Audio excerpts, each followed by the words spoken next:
Il n'a donc jamais fait aussi chaud à Bruxelles depuis que les relevés météorologiques existent et c'est sous cette chaleur tropicale que s'ouvre ce soir Hello Summer. Michel Gaillard, on vous y retrouve. L'événement est organisé par la ville de Bruxelles. Il remplace en fait Bruxelles-les-Bains.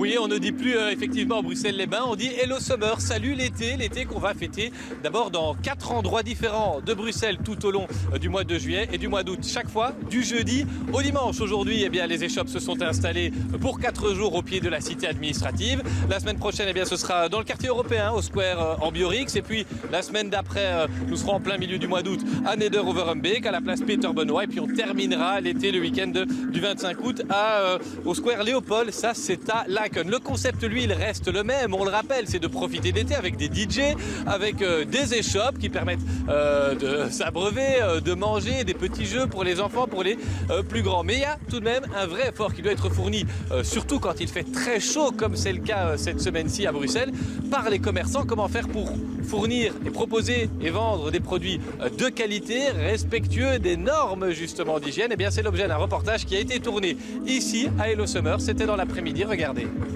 À l'ombre de leur petite tonnelle, André et son équipe s'affairent pour accueillir les premiers clients. D'un côté, on pèle les œufs durs, de l'autre, on lance les premières frites. Ah bien ici, c'est l'excellence par soi-même, c'est l'excellence belge, c'est la frite, c'est la moule, c'est les carbonades, c'est le vol au vent. Bref, la gastronomie belge par excellence, des produits qui doivent respecter la chaîne du froid. On ne rigole pas avec l'hygiène, d'autant que les bureaux de l'AFSCA sont situés juste à côté. La meilleure chose, c'est la ventilation des moteurs.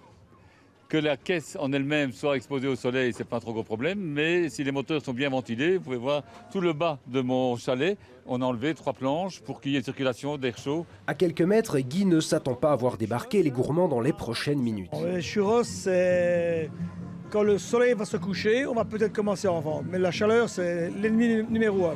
Ici, pas de problème de conservation des aliments. Moi, je fais les pâtes minutes. Donc, il n'y a pas de problème, quoi. On fait une pâte et on la vend directement. Et si la pâte traîne 30 minutes, ben on la vire, on prend une nouvelle. Rocco, lui, il vend des pizzas. Avec la chaleur, il adapte ses recettes. Moi, je travaille les produits faciles. J'évite de prendre des scampi, du poisson, ce genre de choses. Souvent, avec ces températures-là, c'est très difficile à gérer. Les légumes, bon, ben, être prudent aussi. Les herbes, bien les garder. Il y a des petits trucs, des petites astuces. On prend une serviette humide, on met un peu d'eau dessus, on les couvre, on les met au frigo. Avec de telles températures, c'est aussi le pizzaiolo qui cuit. Oui, ça, c'est une petite astuce aussi.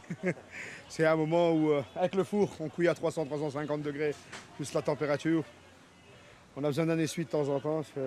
Voilà.